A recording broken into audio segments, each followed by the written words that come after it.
یہ ہمارا دین ہے، ایمان ہے،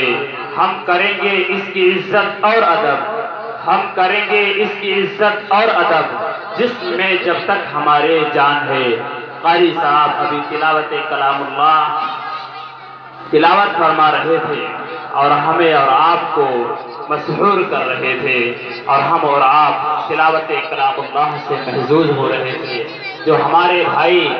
پورب سائیڈ میں کرسی لگا کر کے بیٹھے ہوئے ہیں، ان سے میری گزارش ہے بڑے ہی ادب کے ساتھ کہ سامنے جگہ خالی ہے، اپنی کرسی اٹھا کر کے سامنے کی طرف تشریف لے آئیں۔ آپ حضرات کا بہت بڑا احسان ہوگا، آپ حضرات سے بہت ہی ادب کے ساتھ درخواست ہے، مؤدبانہ درخواست ہے کہ آگے کی طرف تشریف لے آئیں۔ جو بچے آگے کی طرف بیٹھے ہوئے ہیں وہ بزرگوں کو بیٹھنے کی مہلت دیں، ایسا نہ ہو کہ بڑوں کے شان میں بے ادبی ہو جائے، کوئی گستاخی ہو جائے۔ بڑوں کو آگے بیٹھنے کی اجازت دیجیے، جگہ دیجیے، اور چھوٹے بچے پیچھے کی طرف چلے